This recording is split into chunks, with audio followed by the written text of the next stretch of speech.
Hey, welcome back to tutorial number 2, and we're going to be painting this picture today. So I'm starting out with my base coat, dark blue. For the moon, you just make a C and fill it in. I unfortunately was not recording that part. I'm just doing a bunch of random dots in a circular motion around the moon and then fanning it outward towards the center, a little space, and do some at the top.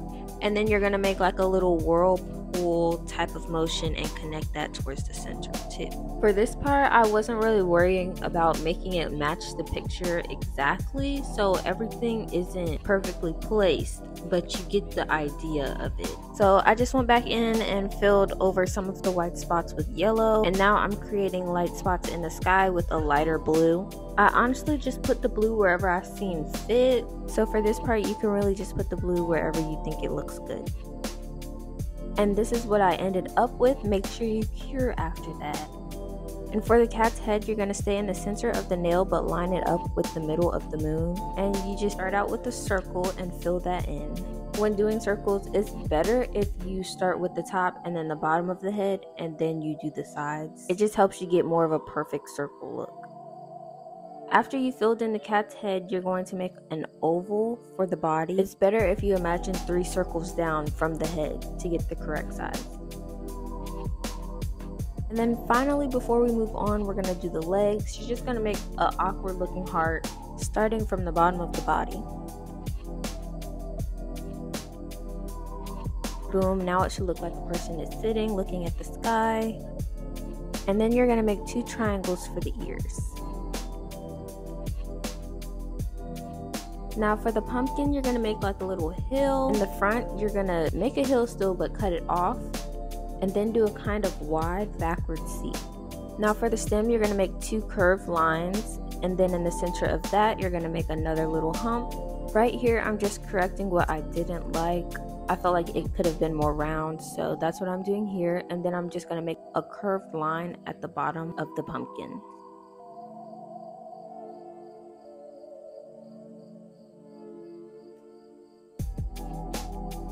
So now we're going to fill in the stem. Pretty simple, just filling that in with a brown. And then I'm going to use that same color to shade around the edge and underneath the cat. While shading, I am going pretty fast in real time. This is sped up right here, but I did slow it down and I'm just going in downward motions. So after doing all that, I'm going to go to the other side and shade, and then I'm going to do 2 curved lines. I'm kind of off-centered. It's going to look like a basketball. Before I cure anything, I'm going to go in with my black liner gel and just go over the lines and add a couple more lines. It's okay if you end up making the lines too thick with the black because it can be blended out. So after doing the final lines, I still haven't cured, and I mixed black with the brown that I used for the stem and the shading, and I'm just going in and shading certain areas and also mixing that with the black. Okay, so finally you can cure it and make sure it's cured well, and then you're going to go in with your yellow. Mine looks pretty white because it's a soft yellow, but go in with your yellow and do some highlights on each of the rows. Be a little stingy because keep in mind it's supposed to be night on the picture, so you don't want too many highlights. Now I'm going to go in with my white and highlight the cat. Basically, you're just following the shape of the cat.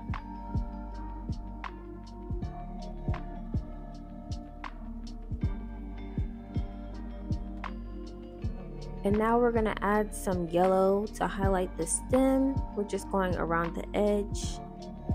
For the cat's tail, you're just going to do a backwards J and then curl the end. And then just make it thick enough so that you'll be able to add a little bit of highlight for the tail.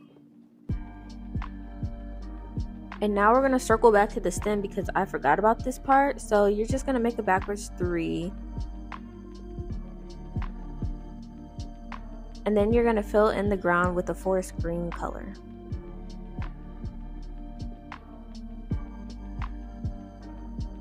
Now we're going to do our final highlights on the tail, and then we're going to add a little bit of a bright orange to the pumpkin.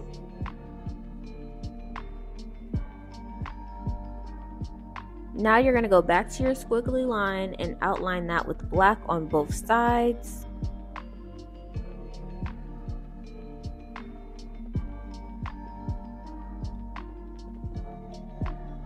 And finally, we're done. So if you painted along with me, you can tag me on Instagram or TikTok.